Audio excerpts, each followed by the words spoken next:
So tonight's There we guest, go. demo artist, is Megan MacDonald, and she's a multidisciplinary visual artist and instructor.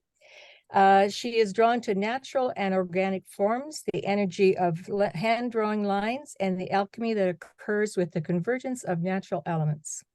Megan gravitated to Encaustics due to its beautiful depth and luminosity, as well as the myriad of possibilities this medium offers. Although she continues to explore a variety of mediums in her art practice, her focus is primarily centered on encaustics. Megan studied fine arts at the Emily Carr University and resumed her studies through Emily Carr's continuing education program and was part of the in-depth color study program, which was started by Tom Thompson. Additionally, she has taken part in Golden Acrylics Retail Program and has been a guest instructor for a wide variety of groups and institutions. Megan has been instructing and mentoring for over 20 years and owned and operated an artisan gallery and studio for the past 10. She served on the board at the Delta Arts Council, co-founded a nonprofit group, artist group, and has curated and juried numerous art shows. She is the first Canadian artist to be invited into Artist Instructor Program for the R&F Handmade Paints. In 2022, she was an instructor and presenter for the International Encaustic Artists Conference at Morro Bay, and this June will be instructing at the International Encaustic Conference in Provincetown, Massachusetts. Megan is an award-winning artist who works and has been in juried exhibitions both nationally and internationally. Her work can be found in numerous private collections around the globe. And she continues to create and instruct out of her studio, the Crow's Nest Art Studio in Kelowna, British Columbia. Welcome, Megan. Thank you so much, Audrey. Thank you very much. And thank you everyone for having me. I'm going to put y'all on a gallery view because I like to see people's faces. I not see myself. So, but thank you so much for having me. This is great. I'm really thrilled to be here with you all tonight. Yeah, so I'm going to go over some basic encaustic information, and we can do a couple of ways. Kit's going to give me a hand with looking for questions and things like that, so you're welcome to put them in the chat if it's something that can keep. But if it's something that you're wondering about at the time, I don't mind people jumping in and asking me a question just for clarity or for better understanding, etc. So I'm good with questions for sure. Now, a couple of things I'm wondering about is, have many of you done encaustic in the past? Are you familiar with it? So Dolores done, so I can see some hands going up and stuff like that. Oh, great. Okay, so you all have tried it, that's for sure. Is anybody in this group, is it their main practice? I'm curious. Do we know? No, I don't see any hands, but I can't see all the faces anyways. So,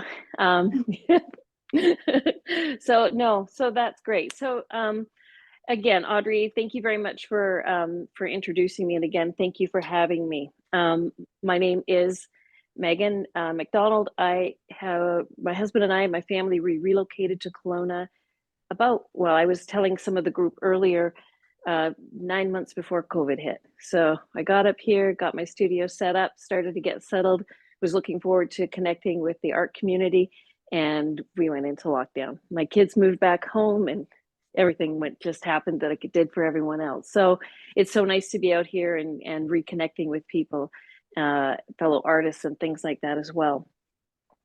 Audrey gave you kind of a rundown of what I do. I am an artist instructor for R&F Handmade Paints. Love being part of that program. It's a great company. They are out of Kingston, New Jersey or New York. And you can see on my workstation, I don't know if you have that view, but you can see some of the products that they carry. I fell in love with encaustic probably about 10 years ago. And for me, I had gone to Emily Carr. I did painting and 2D art and things like that. I loved painting. I loved the immediacy of acrylics, but I loved the look and the luminosity of oil painting. And when I first discovered encaustic, I was like, oh my gosh, this was a great fix for me. It is one of the oldest forms of painting. It dates back to some of the Egyptian, the Fayum paintings, and they were the paintings that were done in beeswax, and they were done on linen, and then they would be put on a sarcophagus. And encaustic painting has definitely carried on throughout the ages. I would say in the last maybe 15, 20 years, it's seen a bit of a resurgence. Jasper Johns, if you're familiar, you'd be familiar with him. His iconic flag paintings that he did were actually encaustic. So what I'm going to do tonight, and what I'd like to do tonight, is give you just a basic overview of encaustic and how you could possibly do a setup. So if you're not, I'm just going to kind of go over things and from a basic point of view. And if you're not familiar with encaustics, this will give you an introduction. And if you are somewhat familiar with it, it'll just be a little bit of recover or covering over again. So encaustic painting is using beeswax or beeswax medium. And it has been filtered so that if you look on my workstation here, you can see this is the filtered beeswax. So natural beeswax is taken, it's combined with a damar resin, and then the product that comes out of that is this beautiful beeswax medium. And that's what I paint with. Then from there, the paints are that you'll see, they would be the same as if you were buying a tube of paint. They are the different colors. So instead of a tube of paint, you would have a block of paint. And again, much like you would have a tube of paint, you would buy it in different series numbers. So for example, if you look at like the ancient gold, it's a series 5. Something like this Provence red is a series 4. So very similar. The RNF products and the encaustic products that you'll see in a place like Opus and things like that in different stores, they are artist quality, and they're just beautifully made. So we've got the beeswax medium, we've got our paint, and then the things that you would need as well in addition to things like natural bristle brushes. You will also want to have your different substrates, which I'll go over as well.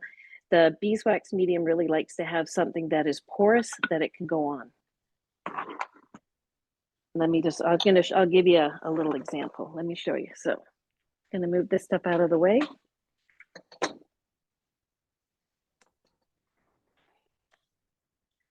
So if you look at my palette here, what you're going to see is I've got my setup where I've got a heated palette. And then I have taken the beeswax medium and I've melted it down. This palette sits at about 180 to about 190 degrees. Generally, I would have one of the thermometers sitting on there. However, I know that my those little surface thermometers, when you're starting out, or if you're using a griddle, you'll want to have a little thermometer on there. This one I know that is set at the 180 to 190 temperature, because what I do every time is I just simply unplug it. So it's sitting there, it's heated up. I leave my brushes on there so that they're nice and warm, so that they stay nice and supple. And then I'll have my medium here. I've got a little fly that's coming. And then in the case here, this is what I call, for me, and this is how I work, is it's a juicy white. And it is a white medium, a little bit of white medium that's taken from one of the cakes, and it's put in there with the encaustic medium. Okay.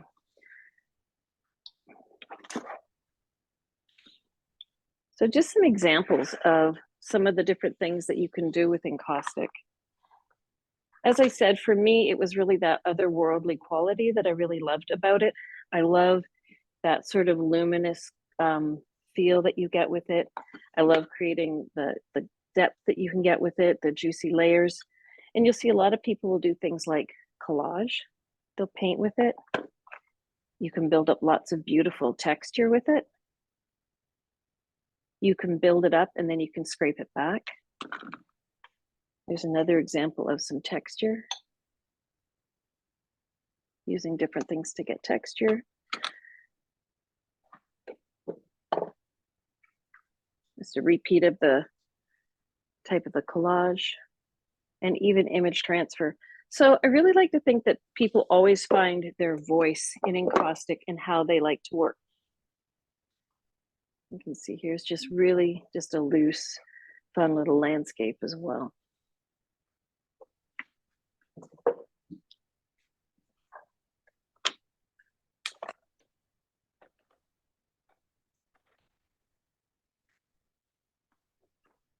When you start off on a piece, if you look down on my workstation here, you're going to want to have your work surface. So your substrate needs to be porous. Sorry, let me just grab these little boards.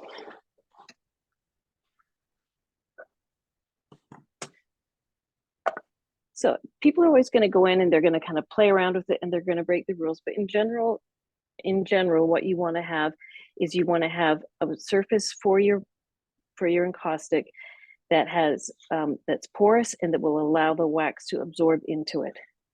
Things like the cradle boards, I particularly like the wider ones. I just like the look of them. I like that you can go ahead and you can hang a piece after. Things like, if you're not familiar with them, encaustic boards are really beautiful. They have a gorgeous white surface. And in the case of these ones from Ampersand, what they've done, this company has worked with RNF and they take the encaustic medium, or excuse me, the encaustic gesso, and they'll prepare the board with the encaustic gesso. So you've got a nice white surface and it's already done for you. But like I said, you can also take your boards, these little ones from Opus and different stores, some people will make them, are great as well. Often what I will do is I will go and I will tape the edges of them so that it protects it from the wax, so that later on I can go back and I can paint my edges with acrylic, or I can stain them and not have to worry about that. Let me just do one up for you.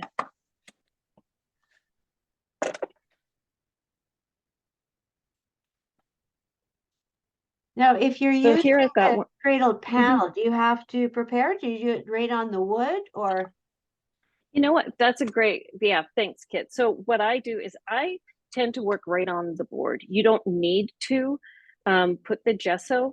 One of the reasons that I would go in and I would put that gesso in is if I wanted a white surface, or when I'm working with really sheer glazy layers and like transparent or semi-transparent colors, and I really want to see that light starting to bounce back and through the piece, then I might want to start with some gesso on my board. I find a lot of the boards I've been getting lately, they tend to be quite light. So by the time I put on a few layers of wax, I don't need to gesso it. So it's not, I don't have to worry about bleaching or anything like that. It seems to be just fine.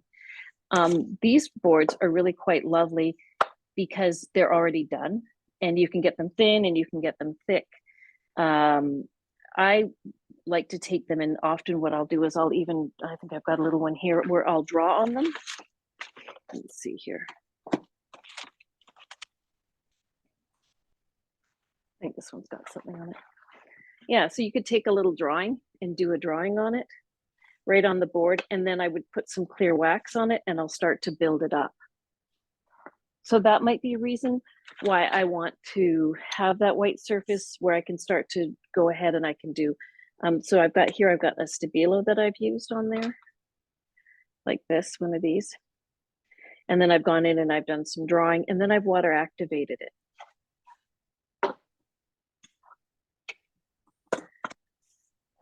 So you can work right on the board. In this case, for this board, I'm just gonna go in, actually I'll do two. Because what I'll do is I'll show you what it looks like. I love these stabilos. I don't know if you all have them, but they're great. I use them a lot too. I just find them very, very handy, and they Right? go over top of anything, you know, acrylic or whatever you've got on there, it goes over top of it.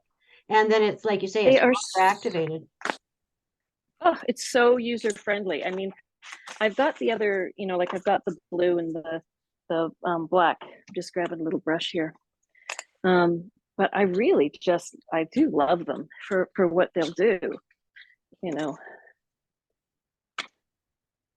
So sometimes it's nice to start a piece and start working on your board. It's an idea that you're working through and up. So in a case, I'm just going to do a circle just so you can see, in case you're not familiar with these. So a brush, and then this is just an option. If you did watercolor, you could do some watercolor on one of these boards, and then you could put a layer of wax on it as well.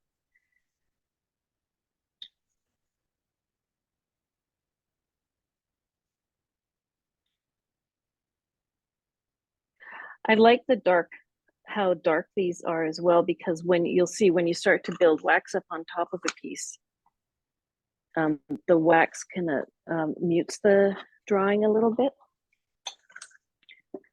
So, but let's just start off with this one here. So I'm gonna put this one aside. I'm gonna just let this dry for a few minutes before I put some wax on it. So in this case, I've just got a nice plain board. What I start off doing, generally with any piece, I'm gonna start with a base layer of wax. So we'll give this a little heat up. I'm gonna use my heat gun. And my goal here to heat it up is to have it nice and warm. So when I put my hand on it, it feels good. It shouldn't feel hot to the touch or anything like that. So just give it an over.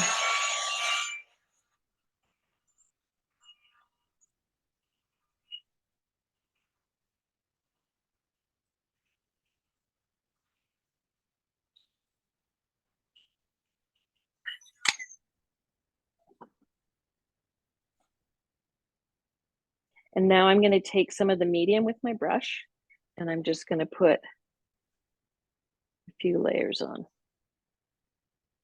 Dip that brush in, keep it nice and warm, a little bit of pressure, and I just bring it right down. If it starts to grab, which it's doing a little bit here, you can see it's grabbing a little bit. So it just tells me that it needs a little bit more heat. Go back in, grab my heat gun.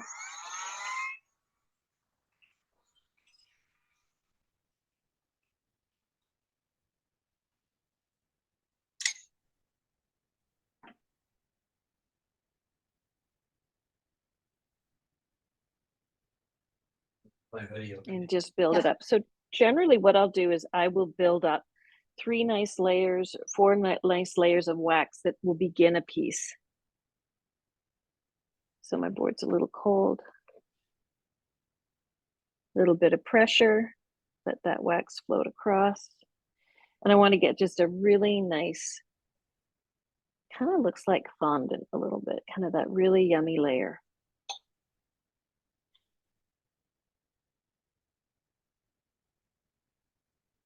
Now, generally when I'm working at my workstation here and it's not being recorded, I will have a silicone mat, which is a heat resistant mat that I put down. And I do like having one of those down. So it's a little bit choppy. It's a little bit, and you see the ridges and things like that. So what I'll do is I'm going to take a razor blade in this case, or you could take a pottery loop tool. I tend to use the razor blades myself. And I'm just going to take off those high points just to even out the surface.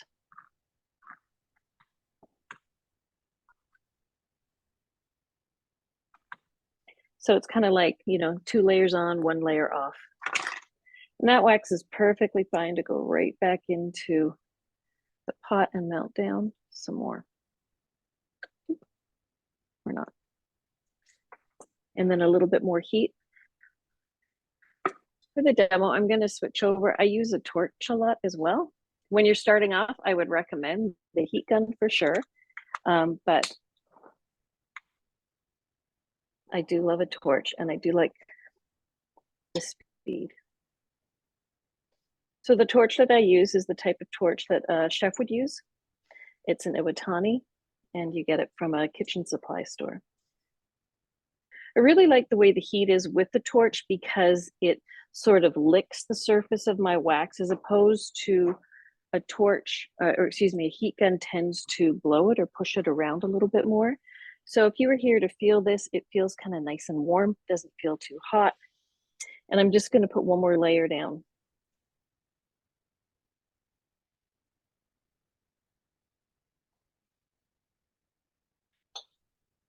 With most of my pieces, this is how I would start. I like to build up a few layers of wax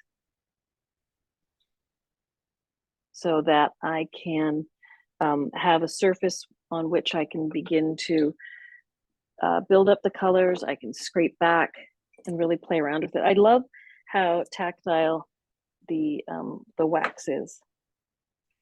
Give it a little scrape.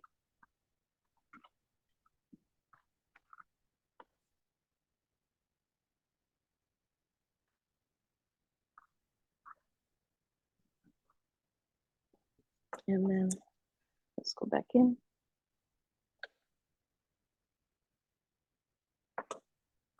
One more kiss of the flame.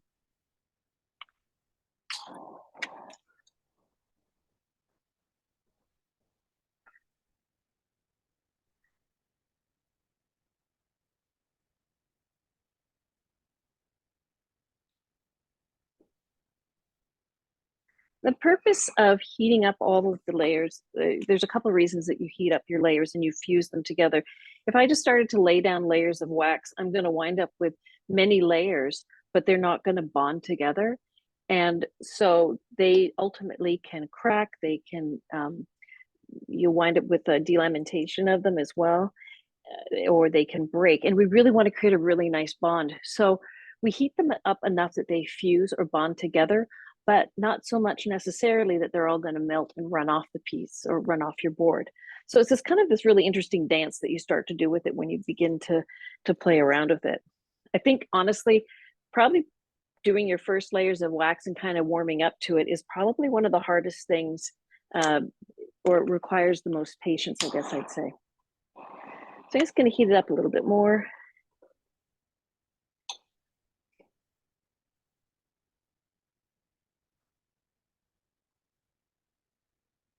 And this would be the base with which most of my pieces are done.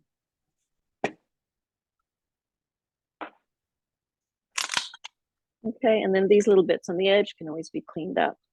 So then we start to talk about colors. There's a few little marks here. Move it out, heat it up a little bit more. Nice and smooth.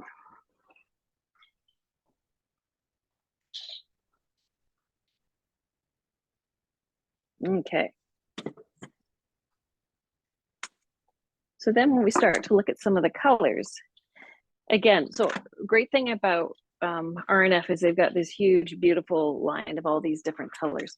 And as I mentioned before, you're going to have, when you're looking at them, there's opaques, there's, so something like the Celadon green is an opaque color. Same with the graphite gray, gorgeous, does beautiful glazes.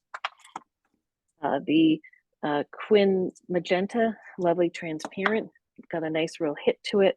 So, you know, it's really worth playing around with it. One of the things I was going to mention to everybody, and I'll remind you again at the end, is I am going to be at Opus on November 18th. I'm doing a kind of a touch and test with some of the pigment sticks.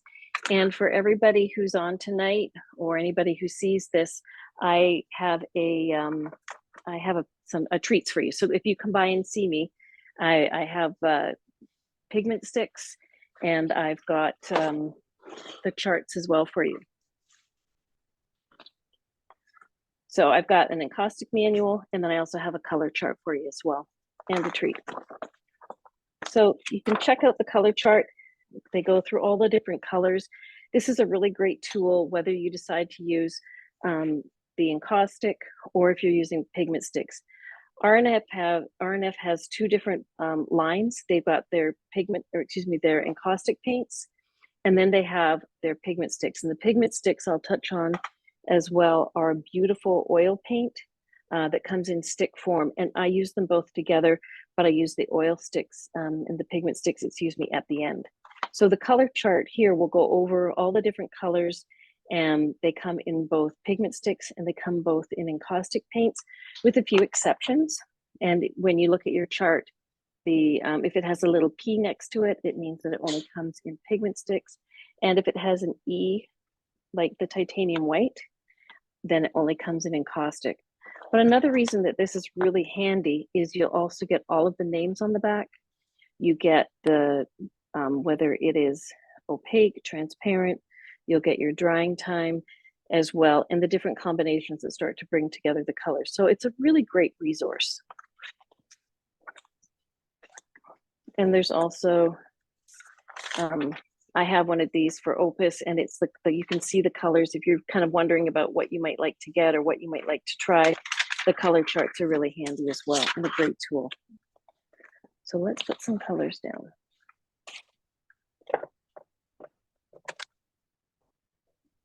I'm going to switch out to I've got a bigger board here. It's like ready to go.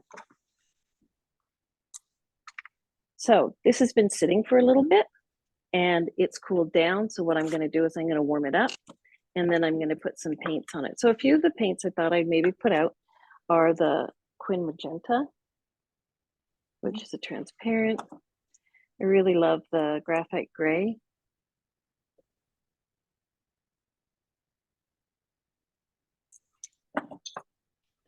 Celadon's kind of fun. I'll tuck it up here. So that's kind of equivalent to squeezing out your stuff on a palette? Exactly right. Rub so my palette's heated. Yeah, exactly right. So what happens with my palette is different people do encaustic different ways. Sometimes you'll see a setup where the artist will have multiple pots of paint. I tend to, sometimes if I'm doing a really large piece, I might have, like you see here with my white. So my white is a whole lot of medium and a little bit of the white. So that means I've just taken a little bit of this in the white, cut it off, and I've put it in there. But instead of doing a lot of pots of paint, what I tend to do is I use the palette as a traditional palette. So I will put out some different paint colors, and then I can mix and blend and create colors as I go. So absolutely. So you can see even with these cakes, I don't need a ton of color. I'm just squeezing out, if you will, or melting out a little bit of the Celadon here. And then what I do, because they're highly pigmented, I'll take a little bit of medium and I tend to just drizzle it in. So can I ask, so this is a special palette that heats itself? Or is that a palette sitting on something else that heats it? Great question. So what this is this is a 16 by 16 anodized aluminum palette. And I don't know how thick it is, but so the nice thing about the anodized aluminum is that as it heats up and as the colors get melted on it, the colors stay true. Underneath this piece of anodized aluminum is basically, it's an element, like a cooking element. So RNF used to make these palettes and they've stopped making them. So if you're handy or you know someone who's handy, if you can get a piece of anodized aluminum, you can then go in, and I'll do it on my workstation, you can see here, where you can, that's the heat source that sits under there. So remember how I was talking about how you've got to kind of find that nice little setting with the heat. What I'll do is with my palette is when I'm done at the end of the night, I have it hooked onto a power bar that's also connected to my lights. And I just turn the whole thing off that way, as opposed to switching the dial. So everything stays set. Now, because they don't have the palettes available, what a lot of people will do is they would use like a griddle, and you can, so there's some, I think Presto has a couple of griddles.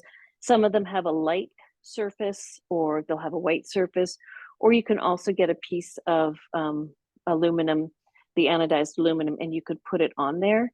And in a pinch, you could also take heavy tin foil, and you could put some tin foil down and just get it to form to the surface if you can get it nice and smooth. And then you could use it that way as well. So you don't have to necessarily start off going out and trying to, you know, find these palettes and things like that. Simple griddle, a little bit of the medium, few colors, and you could definitely get started. It's really nice also if you know, thinking back on this board where I just did the little circle and I had shown you the flower, it's really nice if you have something if you can draw on the boards, or if you've done some watercolors, then you can go in and start to have something to react to. The one thing you can't do with encaustic is encaustic will not go on top of acrylic paint, nor will acrylic go on top of it. The encaustic needs something to grab onto. So, you know, thinking of like this board, the gesso has a clay component to it. So it's got a little bit of grit, a little bit of tooth. Thinking of the boards that we have here, when you warm them up, the grain opens up and the wax settles into, with the heat, settles into the grain of the wood. And then as it contracts, it will hold on to the wood. So you're trying to really create those big bonds and great bonds. If I were to just put it like on this plastic surface that's covering this board, or if I was to put it on acrylic, which is a polymer, there's nothing really for the wax to grab onto. So you might be able to do it initially, but I have seen cases down the road where separation does happen after several years. So yeah, so some of the colors I was gonna, this alizarin orange is, any other questions about that? So this, was that a question? No. So I've got here the quinacridone magenta, I've got alizarin orange, celadon green, and oh, this is a beautiful color. They've got released this Provence red. Let's just see what some of these do. So now I'm going to start off on this board, and it's been sitting here. So before I start, I'm going to have to warm it up. The reason I want to warm it up is I want my brushes to float nice and smoothly across the surface of the board.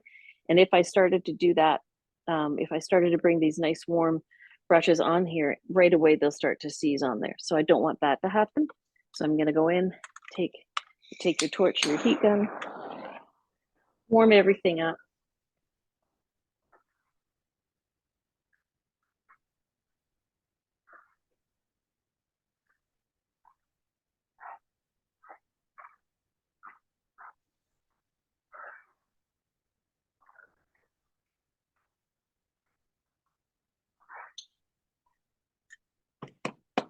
So again, if I'm feeling it, it feels nice and warm.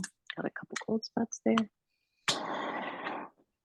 So if you look over on my palette, what you're going to see is you'll see a lot of brushes. And I tend to keep my brushes, the red brush, I will usually use with the reds. I don't clean my brushes like I would if it was, let's say, acrylic every time. I tend to keep some brushes on the go all the time. So I'm going to drizzle a little bit of this in there, a little bit of that there. So you can really see on the palette how we've got some nice transparent colors, opaque, really beautiful. So let's put, let's grab, my brush has been sitting. I'll put a little bit of the medium on it. I want to see that flowing. Grab a little bit of this color.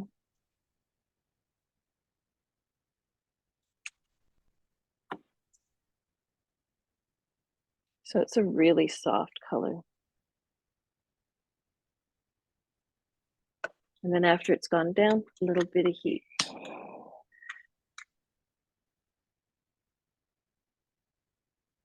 And I'm just going to fuse those layers together. So heat really becomes your friend when you're working in encaustic as well. And you don't need to be using the torch. A heat gun works very well as well. Let's grab some of this.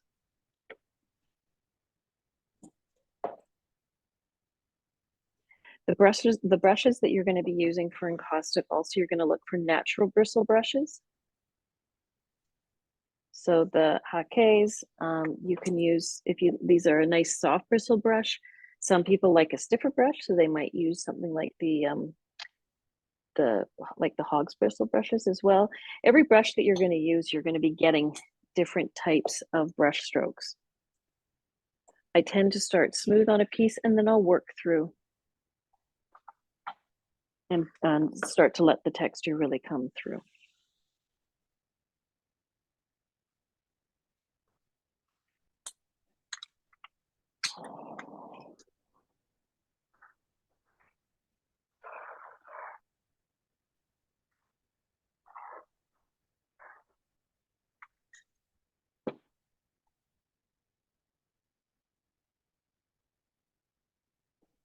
Oops. Let's grab some of this. My palette's reversed to how I normally use it.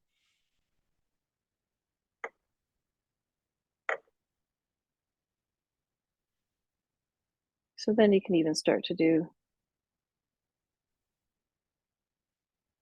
for me, I really love creating the really nice sheer juicy layers.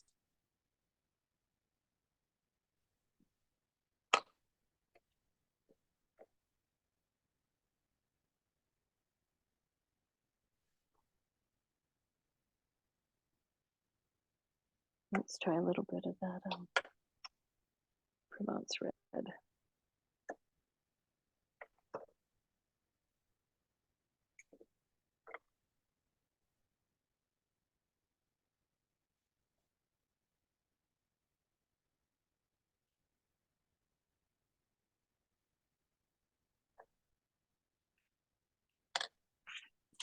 Let's see how they start to really, you're starting to build up some depth and some different colors happening in here.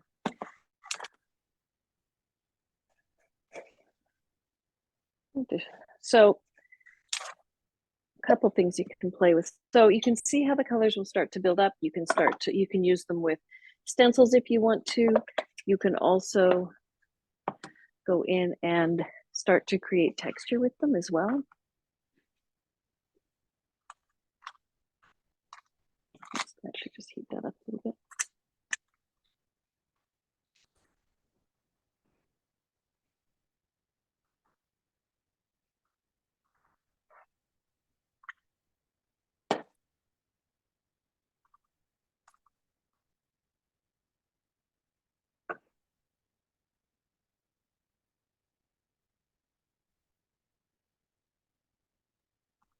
Is that just a screen you're using to? Yeah, so what I've got here, I think it's some potato sacking is what I think it was. So it's just it's a kind of a plastic, yeah, I think it was just from potatoes. Okay. And I just cut a piece of it. So then I'll put that down, pull this up, and you start to get some really fun texture that can start to happen. Then you can even go in, let's take,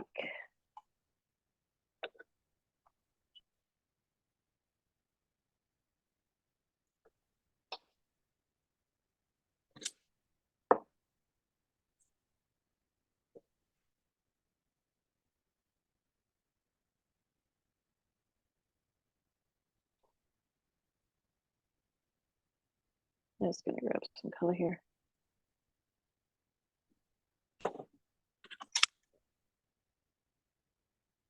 And then so building things up. And scraping them back. So you can get some really interesting effects.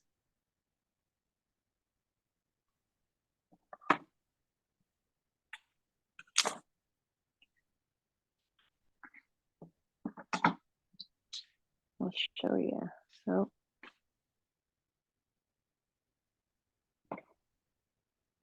I also really like how glazy layers can happen with them as well. So this piece here, it had some sort of preliminary drawing, a little bit of gesso, a piece of paper that was collaged into it.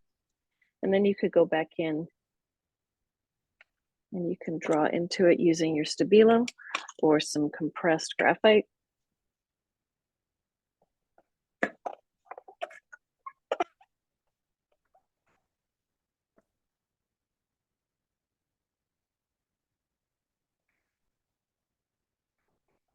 Little thin layer. Let's get some, take some cobalt turquoise.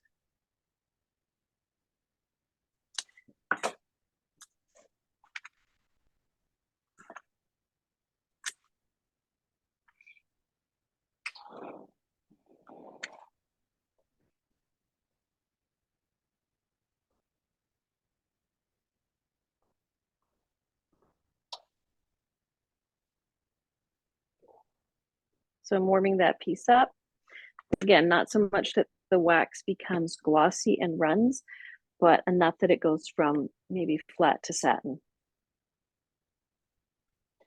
Gonna dilute that cobalt turquoise down a little bit, get my brush looking nice and supple. And yeah, I used it with the graphite gray, but I'm gonna let those colors kind of blend, and then you can start to just create.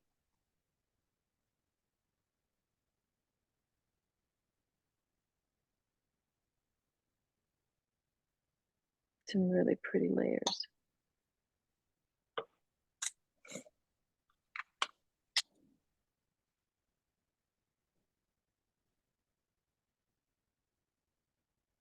Yeah, please do not judge me thinking that this is the epitome of the art that I would create, but you get the idea of it. So taking something like this alizarin orange, really diluted down, you can start to really let those beautiful colors glow.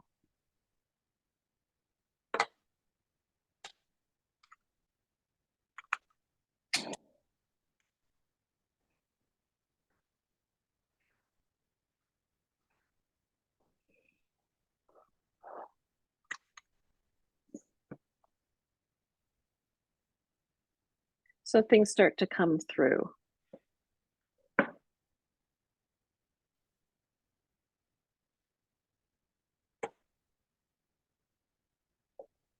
Take some Celadon.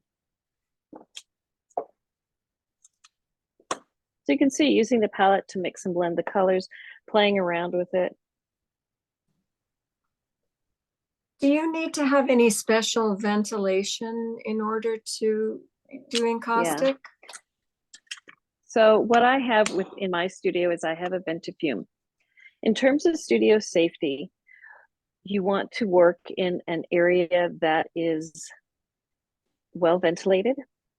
So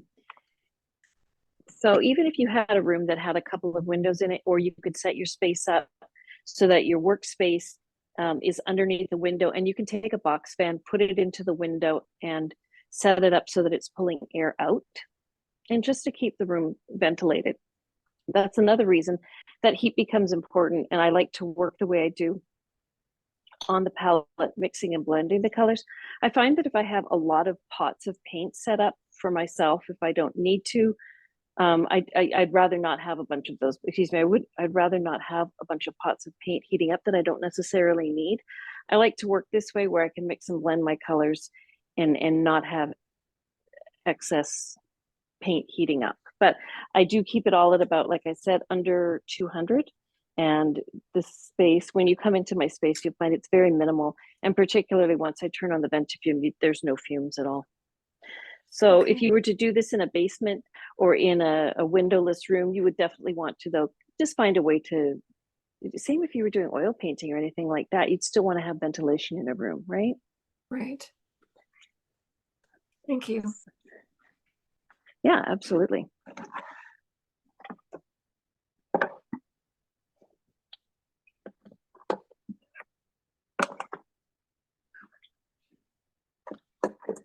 So even with something like this, where you start to paint, one of the things you can also do, so you can have some texture that might come like from the grid, or you can work really smooth.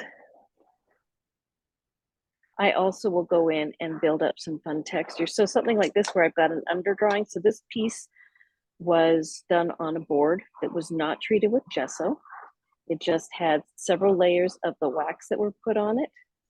Then I put a few layers of that juicy white that you saw over on my palette. And then I was able to go back into the piece and I drew onto it using the Stabilo and using the compressed graphite. Just kind of create a kind of a close-up of a flower in this case. And then I can continue to build up my wax. So in this case, what I'll do is I'm going to grab that juicy white and really build up some fun texture.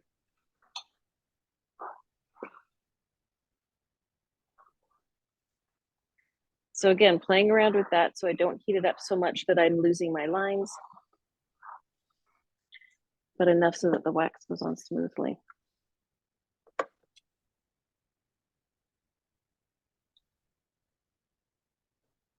So you can see, you can go in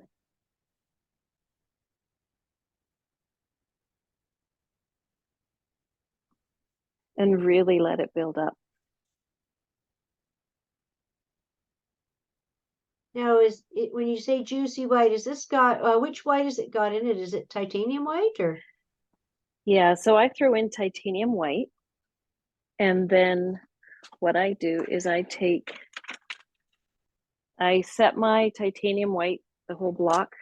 I take it, only it would be the white, and I put it under the edge of the palette so that it starts to heat up, and then I cut off little pieces of it, just like that. So that whole container over there would maybe have, if it was full, I'd maybe have like 2 little pieces of the white. That's all I need. And then I get this really, it's actually, it's a lovely kind of sheer white working. And it's like a glaze. So the more I use of it, the more opaque the color will build up.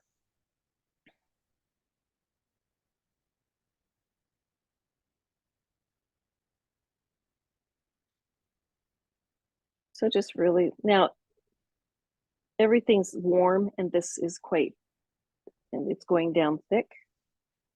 So I don't have to worry about heating it up.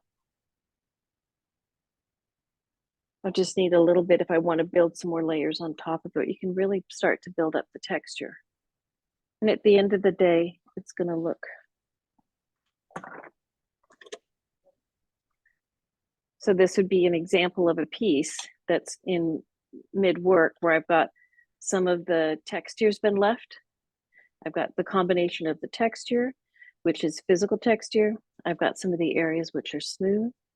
I've got some of the, like we did with the netting, which becomes the center. And then I've built up some little kind of bubbles and things like that as well. So with Encaustic, it's really nice to be able to create instant texture, to be able to build it up, to be able to scrape it back, and to really play around with what that looks like.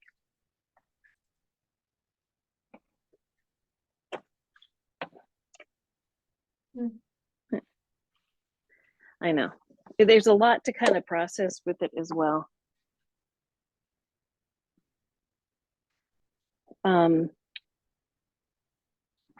anybody have any questions? I have to admit, tonight my nerves for some reason got the best of me, and I don't know why. I think it's because I can't see everybody, so I apologize. I think so. You can see in a piece. I think you're an excellent teacher. Just it's perfect. It's Okay, like good. been so clear and calm. So okay. you just don't worry. I appreciate that. Okay, thank you. Because there's so many things I want to tell you, and I'm trying not to overwhelm you. So, so I mean, what I would like to say to you is that when you're working in Encaustic, there are so many possibilities, and no matter how you're working or what you're working with, there is a way that you can bring it into your work. I love the look of the hand, of seeing my hand drawn lines in it. Sometimes opaque, it can become quite opaque and it can become quite heavy. But I think if you start to just slowly build it in and build up those sheer juicy layers, it can be really quite fascinating. And there are just so many possibilities with it as well. So I know, because I think we end at 8, is that correct? Yes. Okay, so I've kind of rocketed through. So what I want to show you, I want to just touch quickly on the pigment sticks. And the reason I want to touch on the pigment sticks is because I know that there are some oil painters out there as well. But also I love the way the pigment sticks work with the Encaustic. So this is a piece that brings together quickly some of what we've already talked about. So it's got, like I said, we've got the texture, we've got some smooth. I've got a little pottery tool here that I go in and I scrape with. I might go in and do a little bit of outlining because I really, again, I like that hand-drawn line in a piece. I might take some of the little punch tools and kind of push into them as well. So there's a lot of little textures and creating some opportunities for some of those pigment sticks to collect. So briefly on pigment sticks. And I did set up a tray. Let me just grab them. And pigment sticks are like a whole other world, but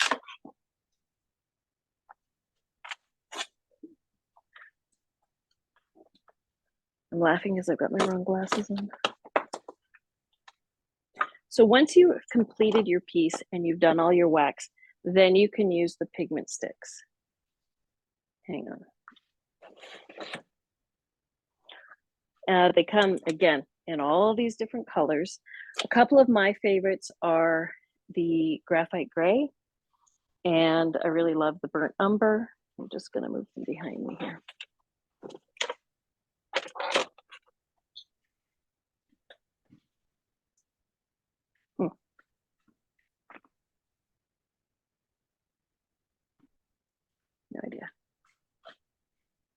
That's so weird. Okay.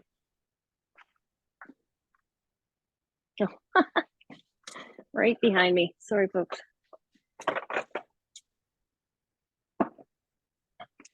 Okay. So once you're done with your heat, your piece has had some time to cool, we bring in the pigment sticks. Pigment sticks are beautiful lipstick quality oil paint. If you're an oil painter, pick up a couple of sticks and of the pigment sticks and grab them, or come and see me, like I said, on the 18th at Opus, and I will give you some samples. So this one here is the graphite gray. Take a little bit of this, throw it down. And because it is oil paint, I do wear gloves for this part. Take something like, this is a manganese violet. A little bit of a Provence blue. So these come, when you buy them, they come in a little case like this. This case is just for transportation. Once you get them home, you take them out of the case, and then you find a new use for the case. They don't get stored back in here, because if you put them back in, they will get stuck in there and you will be sad, I promise. So once you do this, take out this little bit of plastic. Sometimes they have a little bit of a skin on them. And I find 9 times out of 10, I can go back in and I can just pull that little bit of skin right off with a little bit of, what I use is, it's like the blue shop towel. So I don't get too many, you don't wind up with too many fibers, and I really like it. It's a professional grade. They use in conventions napkins. And then once you've taken off that little bit of skin, they just draw, like they're just so gorgeous. What time of day are you doing your demo at Opus? I am going to be at Opus with the pigment sticks. So that demo on the 18th, it's kind of, I'm going to have them sitting out and you're able to touch them and try them. And it's not a formal sit down demo. The sit down demo that I'm going to be doing, they finally opened up their studio with the new manager and with kind of COVID. Brendan is got me in, I just found out today for sure, it is December 9th at 3 p.m. That's a sit down encaustic demo as well. So there's 2 different ones at Opus Kelowna. And what time is that? What time was the one on the 18th? The 18th, I've got a double check, but he told me that it was going to be 11 till 1. So you can get your hands right into these pigment sticks. I mean, like, it looks crazy, like putting these down and rubbing them, and you think you're kind of ruining something. But the nice thing about encaustic is I can rub them in. I've created some opportunities and I've left some areas with some texture, and then I can go back in and I can wipe it off. Not rubbing it in, I'm wiping it off. So this piece is sat for a few days, and then take it off the high points, let it settle into the low points. How long does it take for the pigment stick to dry in those low points? That is an excellent question. So remember that chart I showed you earlier? Yeah. That chart, if you look at it, which, like I said, I've got one for everybody, it has the dry times on it. Okay. It depends on the color, and it depends on how thick it is, and the dry time. So I have had pieces where they start to set up with the skin on top of them, you know, overnight or in a couple of days. However, to get dry right down, if it, depending on how thick it is, it could take a couple of weeks. It is oil paint. Mm-hmm. Okay, thanks. Yeah, so with something like this piece here, I would give it 2 weeks. Like before I could send it, if I was going to send this piece somewhere, I'd give it a couple of weeks so that everything can start to it needs to obviously set up before you're going to release it into the world. So what are you using right now in that tub? Exactly. So what I've got here is it's called, it's really it's not my pretty tub. I use blending medium. So blending medium is, it comes in stick form and it comes in the pot. And it is just, it's just waxes, natural waxes. It's kind of like oil paint without the color and no solvent. And so this is the new pot. So I take a little bit of this on the cloth, on a clean piece of cloth, and I just want to wipe those high points up and clean them up a little bit. Leaving it, I can leave as much or as little on as I want.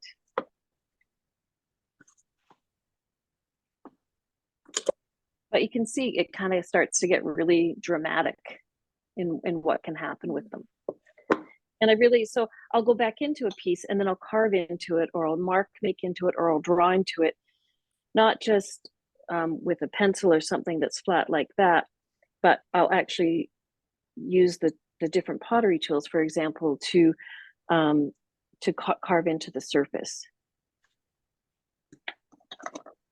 And these can be kind of fun, because the other thing you can do with something like this is, with the pigment sticks, let's say I've done a piece and I want to, you know, change a little bit of the color.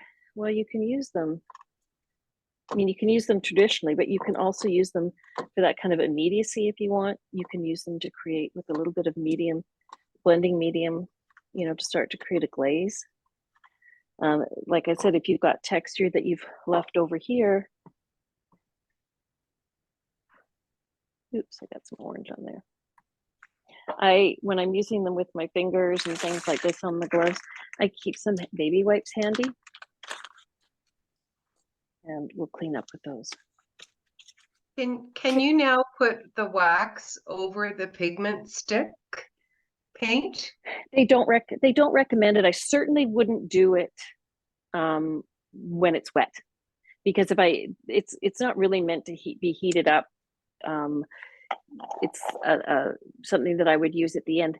However, I have gone in, and once it has dried, and if I've got just a thin layer of it, I would heat it up to fuse it in, and then I could go in and wax on top of it, but I would wait till it's dry. Otherwise, you're sort of encapsulating it, and then you wind up, it needs the air, the oil paint needs the air to dry.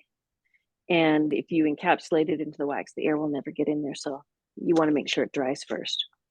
But I do, Okay. you know, I do play around with it and kind of layer it up a little bit, but I tend to, that's when the process slows down, and I tend to have to let those layers dry first.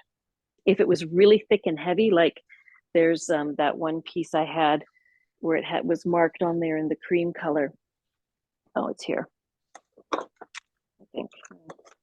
Anyways, what I would do is, if it's really thick, I won't put the wax on top of it. I just leave it. So usually I will use the pieces at the end. I really like the pigment sticks also because I can take them and I can use them with brushes. You can use them as you would use a traditional oil paint. But I also like that if I wanted to, like they've got, you know, this beautiful gold, I can go in, you know, and you can mark with it and maybe draw with it with any of the colors, and you can just leave it like that. And I really love the feel of that myself. But if you're a fine painter and you really like the fine detail and things like that, when you're using the pigment sticks, just use your brushes and use them as you would normally use oil paints. So any questions, anything? I know it's a lot of information, but anybody? How do you clean your palette now? That's okay. So generally, if the color was worth saving, I would say tonight it's not. It's just too many colors. What I will do is I will go in. If I had a whole bunch of one color, I would scrape it off into a silicone cupcake cup, and I could reuse it. In this case, if I save this color, it's just going to become mud, and I don't feel like doing it. So I take the brushes, and can you see on the palette? So I take the brushes and I give them a little, I give them a little squeeze just to get rid of the excess color, and then put them off to the side. I take out the excess color, And then I just take it and I just wipe it.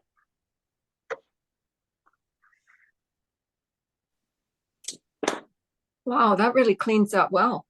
Yeah. It cleans up really, really well. And I would like to say that I clean my brushes. I don't clean my brushes. Once in a while, I'll come into the studio and I'm like, you know, when you know, a day when you're just going to show up in the studio, you don't really feel like creating, and you're just like, I'm here, I did it, I showed up.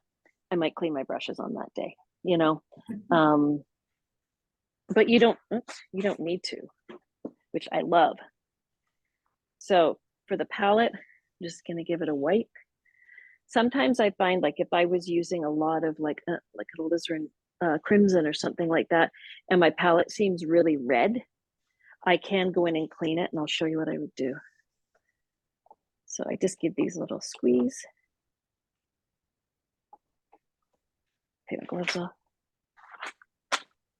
And they use, they recommend soy wax. Okay, so the only reason you would use soy wax is you would use it simply to clean your palette. And I use it sparingly. I don't use it on my, I do printmaking with the encaustic as well, mono printing and different types of printmaking. And I don't use it on my, I don't use it on that palette, or excuse me, the hot box, because I don't like it to I want to keep everything as pure as possible, but on the palette, it's great. And you can see, like, there was still a fair bit of color on there. Right. Wow. So, and then with the brushes, so let's say I have a limited number of brushes and I really want to clean my brushes, then I would take something like one of these silicone tools and try to get as much color out of it as possible. Oh my goodness. Yeah, surprising, hey? Mm-hmm. And then sometimes what I'll do is I will use a little bit more medium and just see if I can loosen it up a little bit more. Go back in.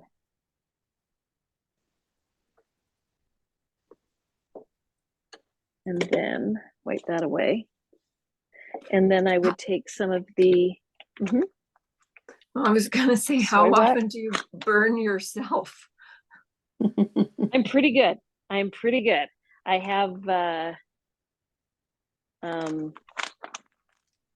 actually pretty good. The heat gun is my, the worst I've ever done is I was doing a demo at a market, and I don't normally sit down. I usually stand when I'm working. So I'm just going to switch this in here while we're talking. And I was using a heat gun and I set it down and then I put my arm on it and I burnt my, I didn't, and then you have to act like, it's just like you're super like, oh, so this whole thing, that was the worst, but it wasn't that bad. But anyways, no, I'm pretty good now. So you can see how much has come out. So with the soy wax, though, I can't paint with it. So I've got to make sure that I remove it all. The great thing about soy wax is that it's water soluble. So if I do that a couple of times, then what I can do with these brushes is I'll take them and wash them, and then they're fluffy and they're good to go again. Oh, So really? if you have a limited, like, not everybody's going to have, maybe 12 or 14 brushes. So if you need to reuse them, you can use the soy wax to clean them, and then just make sure you get it all out after, just like we did with the other. It wipes out quite nicely. And then I would take those, like I said, and I would just wash them with like some Dawn detergent or some painter's soap or some brush soap or something. And then they go right back to fluffy. Wow. Well, Well, awesome. Megan, It's quite satisfying doing them. I'm going to stop you now just because it's nearly 10 after 8. More time. Of the time, but I know you've given us a wonderful demonstration and a very entertaining presentation.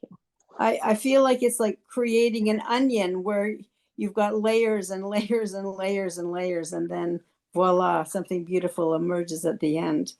I'm sure that many of us to drop by on the 18th to Opus. Hopefully 11 to 1-ish. We'll see you there and get a handful of goodies. If not, December 9th was the date, right? That at 3 o'clock that we can come and sit down. Yeah, I've got a whole bunch of pigment sticks for you guys, so come in. there's just so much to think about, right? A whole new ball game. But there's thank a you. lot to think about for sure. Yes, I'm sure that we look forward to delving into your website maybe and checking out some more of what you've done, and look forward to seeing you at Opus at some point. I'll look forward to it. Thank you so much for having me, and I hope to see you all there. Please do stop by or shoot me a message if you have any questions. And I will join up as well. Look forward to seeing you all. Awesome. Thank you, Great. Megan. Thank That you so was much, lovely. Megan. That was Thank really you, great. thank you. Thank you. Thank you very much. Take care, everyone. Megan. Good to see you.